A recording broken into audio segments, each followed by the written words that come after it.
Greetings, fellow Insomniacs, and welcome to Insomniac Gaming Theater. I'm your host, the Crazy Player. Greetings, Tenno.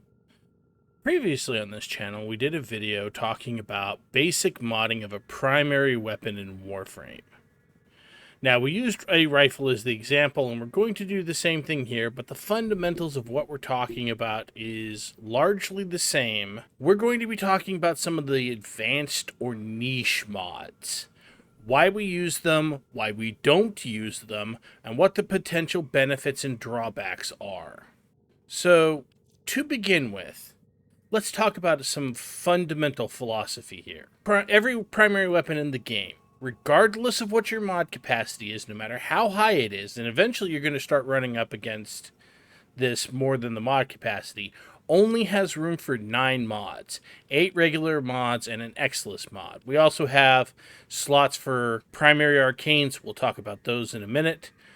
But because we're constantly running up against that limit, that means that every single mod that we use has to contribute something, or else it is a waste of space that could be better applied to something else. And I know what you're saying, well, isn't every mod useful? Well, no, not as much as you might think. For example, many weapons have perfectly fine reload speed, and therefore, putting a reload speed mod on them is a waste of space. You simply don't need them to be faster. This plays into why the meta that has developed. So we're going to talk about some of the different types of mods each in turn and explain to you the thought process behind putting each of them onto a weapon. So let's start with Exilus mods, because they have their own slot. But even there, we often have to ask ourselves, is it even worth it to put one on? And the reason we have to ask ourselves this is because very often an Exilus mod is a solution looking for a problem to solve. So for example, the Exilus mod that I have on here, which converts any ammo that I pick up into ammo for my primary weapon, right? That is its main function. The thing is, most weapons have a deep enough ammo supply that they don't need to run this kind of a mod, what we call an ammo mutation, because the original ones for it are called, say, ammo mutation. Now, occasionally you will find mods that have a secondary, Exilus mods that have a secondary benefit to them. In this particular case, with the Vigilante mods, the secondary utility is that when you get a critical hit, there is a chance that it will make that critical hit even more powerful. But that is an ancillary effect. The primary effect is to keep us constantly able to have ammunition for the weapon.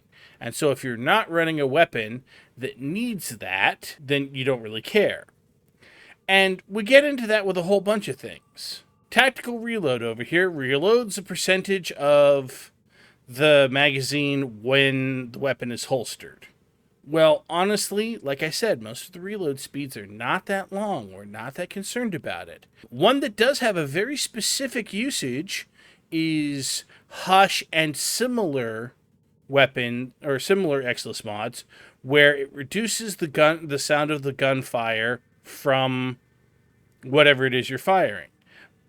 But the niche usage is that there is a specific Warframe, Ivara, who is a stealth Warframe, but if you fire a weapon that makes noise, it disrupts her stealth. So you need to make sure that none of her weapons make noise.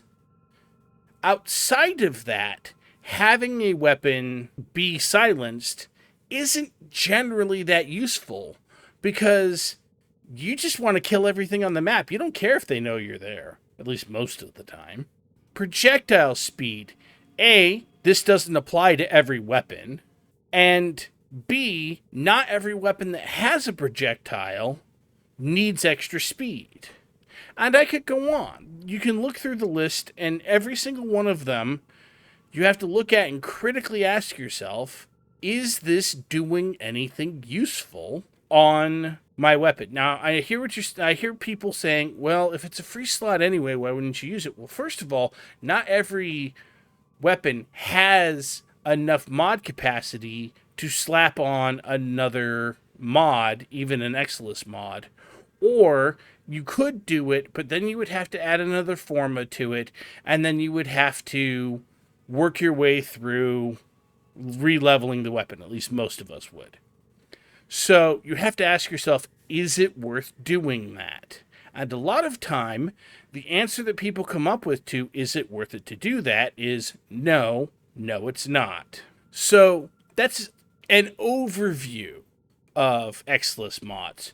In general, we find that Exilus mods are interesting, but mostly irrelevant. There are a few cases where they're absolutely required, but that's usually because of the niche of the particular weapon or the particular Warframe.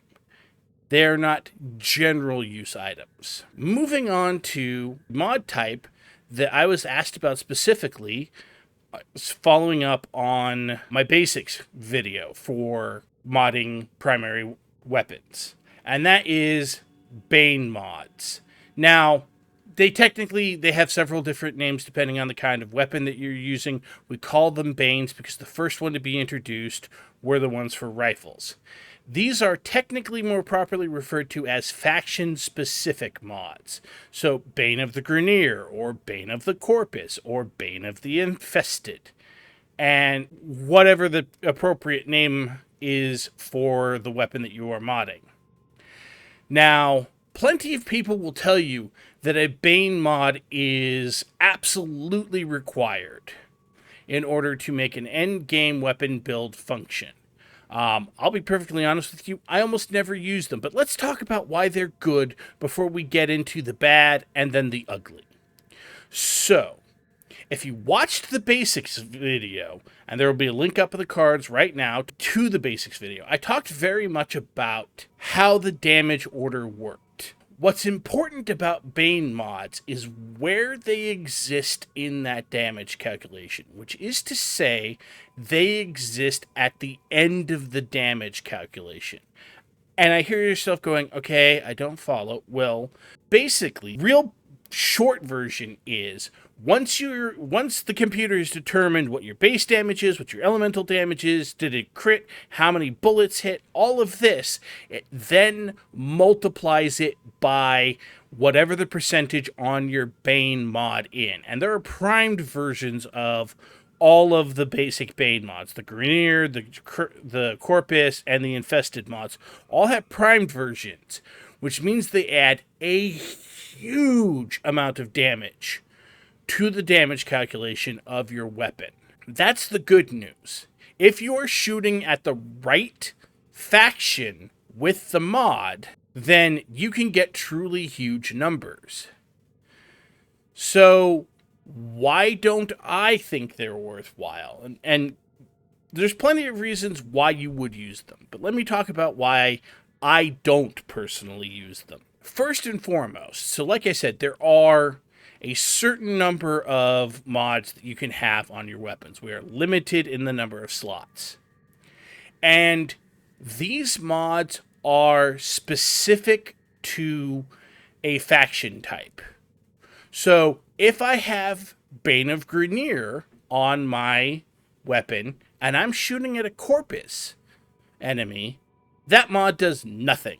Now, I know there are plenty of people out there who are going to be like, yeah, but Grenier are the only ones we really care about shooting at because they're the toughest enemies in Warframe. And that's true, but we can make up that damage in other ways and then have it be useful across the board. You either end up constantly swapping the Bane mods for per faction, or you end up with a bunch of different loadouts, and if you forget to swap that loadout, then the Bane mod is doing nothing for you. In addition to that, when the Bane mods were first introduced, there were relatively few factions in Warframe. We had Grenier, Corpus, and Infested, right? And then slightly later, we had the Corrupted. And if you don't know who they are, just play through the game. You'll run into them. Now, however, we have so many different factions. It is difficult to keep up, and only some of them have Bane mods. There is no Bane mod, just to take the latest expansion, there is no Bane mod for Thrax enemies. So if you run into them in Duviri, more specifically in the Undercroft, none of your there is no Bane mod for them. And they are some of the toughest enemies in Duviri or in the Undercroft, especially if you're doing Steel Path and at higher levels. And so that's kind of the ugly, is even if you were absolutely committed to having separate builds and rigorously swapping those builds so that you were always on the exact right Bane mod for the exact right faction, there are some factions that just don't have a Bane mod. And therefore, what are you going to do? Well, you're just going to put in another damage mod, probably another elemental mod. That's what most of us do, is instead of using a Bane mod, we just use another elemental mod. Or something similar. Or something the weapon wants that's more niche. We're going to move on from Bane mods now, but that's kind of the explanation of them. The good, the bad, and the ugly. The good is the big damage. The bad is that even if you have a Bane mod for a faction, you're constantly swapping it in and out. And the ugly is there are some factions that just aren't Bane mods for. The next one we're going to talk about is Hunter Munitions. And the reason that this one is in my advanced for talking about is because there are many people who would argue that Hunter Munitions is propping up every primary weapon in the game. There are a few niche cases where this is not so, but they are very much the exception. So we're going to talk about Hunter Munitions, and because of the way Hunter Munitions works, we're going to talk about slash procs. So what Hunter Munitions says when you have it maxed out is 30% chance to apply slash on critical hits. It also has a thing about companions. Doesn't matter. We really don't care about that. It is entirely the 30% chance to apply a slash proc on a critical hit. Why does this matter, and why is this considered to be the mod that is holding up most of the primary weapons in the game and making them worth using in the first place? It's because right now, slash procs are incredibly strong.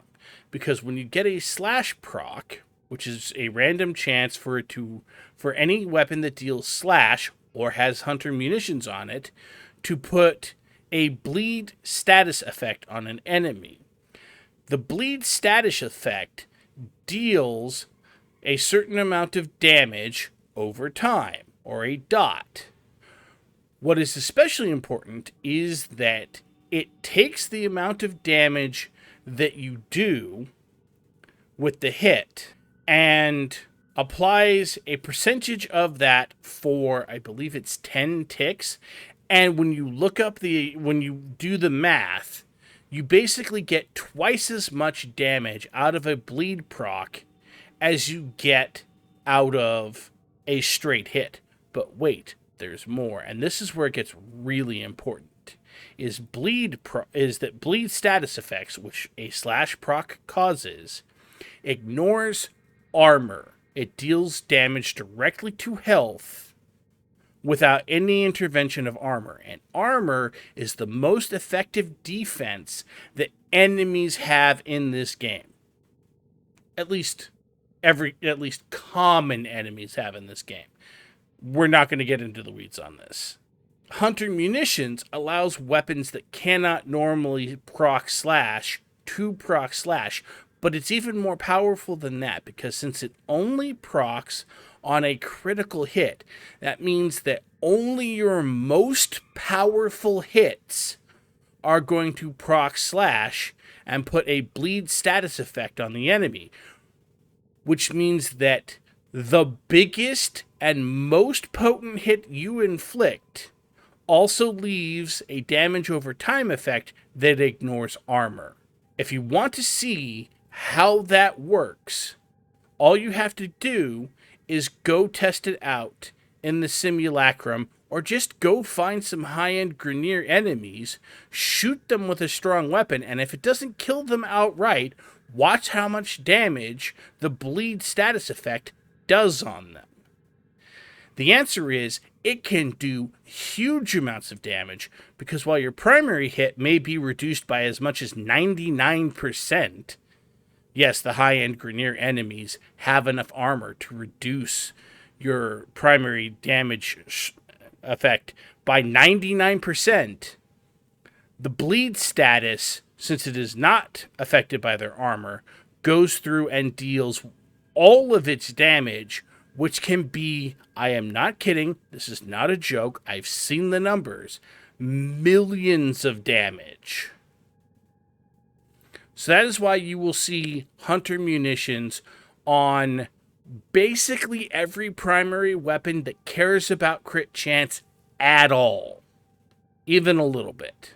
Next, we're going to talk about primary arcanes. But before we get into primary arcanes, we have to talk briefly about how we acquire primary arcanes and primary arcane adapters. Because by default, a weapon does not come with the ability to equip a primary arcane.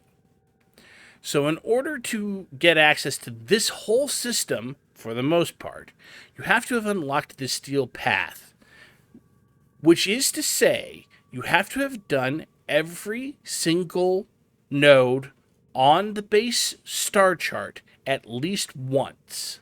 This includes Deviri, this includes several different nodes that are only unlocked after quests. And so, it is high-end content. Once you unlock it, you then get the ability to do missions in the Steel Path where enemies are much, much tougher. And certain enemies in the Steel Path, I'm trying to be vague because I don't want to spoil it. We can do a whole Steel Path video, but I don't want to spoil it for our, I'm going to say medium-end players, because the very new players are probably not watching this video. But for our people who have not unlocked it, you can fight certain enemies in the Steel Path, and they will drop what is called Steel Essence. You also will get missions called Steel Path Incursions, which you can find in your mission menu, that will give you a certain amount of Steel Path Essence for completing them. And they refresh every, I think it's 4 hours. So, assuming you can do the content at all, earning Steel Essence is not that difficult. You then go to any relay and talk to Teshin, and he will sell you Arcanes for your primary and secondary weapons. Now to talk about the Arcanes themselves. They also drop primarily from Steel Path, although they are tradable, so you can buy them for Platinum. If you play a lot of Steel Path, you will end up with a ton of them. Here are some of the primary Arcanes that are similar for secondaries. But ultimately, there are only 3 kinds that we really care about. There are primary Merciless, primary Dexterity, and primary Deadhead. Primary Merciless says, on kill, get plus 30% damage for 4 seconds, stacks up to 12 times, and 30% plus 30% reload speed. And in this case, that's a bonus, as in your reloads are 30% faster. 30% times 12 is 360% damage. And we've got something similar over here. Primary Dexterity on melee kills, 60% damage, stacks up to 6 times, right? And then you got combo duration. So 6 times 6 is 36. And on precision headshot kills, specifically kills, 100 plus 120% damage for 24 seconds, stacks up to 3 times, so 360%, plus 30% headshot multiplier, which actually means that you're doing more overall damage on a headshot, and minus 50% weapon recoil. So all of these add up to the same amount. They're both good and bad. They tend to get used a lot on high-end builds. But the thing to keep in mind mathematically when looking at these primary arcanes, the Deadhead, Dexterity, Merciless, is that they are the same damage as the base damage mods. So Serration or Point Blank. Which means that this damage bonus stacks with this damage bonus. Now, 360% damage from, say, a fully maxed primary Merciless is considerably more damage than Serration. And initially, most of the player base was like, fantastic. That means we can cut Serration. So we take Serration out. Well, suddenly, the numbers of everything, because they're based off of the bonus that you get from Serration, they start much lower because we're depending entirely on primary Merciless for that bonus. But primary Merciless or primary Deadhead or primary Dexterity all require us to kill enemies before they start stacking up. So then the question becomes, if the weapon can kill enemies without the base damage bonus of an arcane, then why are we using the arcanes? Why not just use Serration, where we get the flat bonus and it's always there, especially if if the weapon can't kill an enemy without the bonus from primary Merciless or other arcane. So we've kind of gone back and forth on this, and the community has more or less, and I say more or less, this is still hotly debated, but in the circles that I travel in, we have mostly settled on the idea that you do want a Serration, but you probably don't want a maxed out Serration, because at that point it is extremely expensive to upgrade it. A rank 8 Serration will probably carry you through the entire star chart and into Steel Path far enough to start getting the primary arcanes in order to augment this damage. There is also certain niche uses where you will have, for example, a mission full of what we call trash mobs, which is to say lesser enemies. They're not particularly difficult to kill. But then you will be confronted with a boss. And the boss enemy has considerably more health or has some sort of damage reduction mechanic where you really want a lot of upfront damage. Then we'll use both a Serration and an Arcane. Or sometimes we'll just use an Arcane if the weapon does enough damage in order to have enough damage to kill the trash mobs, but then build up to a big damage bonus to kill the boss enemy when we get to it. That's more or less everything you need to know about arcanes, unless you're getting into a niche weapon build. I'm still trying to keep these videos relatively generic. Okay, we're in the home stretch here, so we're going to talk about Galvanized mods. Alright, so I only have 2 here. So Galvanized mods are unlocked right around the same time that we unlock the Steel Path, but they come from a different source, which are arbitrations. Now, this is not a video about arbitrations. This is just to tell you that if you're looking for where you get Galvanized mods and you don't want to buy them from another player for platinum, you get them from arbitrations. Now, eventually I will do a video about arbitrations, but for now, I'm just going to say that's where they come from. And there are several of them. Now, I'm looking at the ones for rifles. There are several for shotguns, including a Galvanized Exilus mod. And there are mods for secondaries, and we'll talk about them when I do videos on the secondaries. But the way they all basically work is that they give us a particular stat, whatever it is, and then they say, on kill, get more of that stat. And so we have Galvanized Chamber over here, which is the replacement for Split Chamber. Now you'll notice, Split Chamber starts at 90% multi-shot. Galvanized Chamber starts at 80% multi-shot. But it also says, on kill, plus 30% multi-shot for 20 seconds, stacks up to 5 times. So there's a couple of things about this that are important. 3 times 5 is 150% multi-shot. So if you get this up to max stats, you are getting 230% multi-shot. That means with just this mod, you are guaranteed to get 3 rounds coming out of your weapon per shot, and a decent chance for a 4th. Now, in shotguns, this whole calculation is different because most shotguns fire pellets. They have a certain number of pellets per shot. It's a whole mess, right? But that basically means the more you are killing enemies with these, the more multi-shot you're getting, which allows you to do even more damage. And I hear you going, well, but if you're already killing them, what does it matter? Well, first and foremost, if you are using an area of effect weapon, it affects that, right? So you can shoot an area of effect weapon and kill off a bunch of lesser enemies, and then the tougher enemies are going to take more damage on the next time you fire because you're going to be firing more rounds.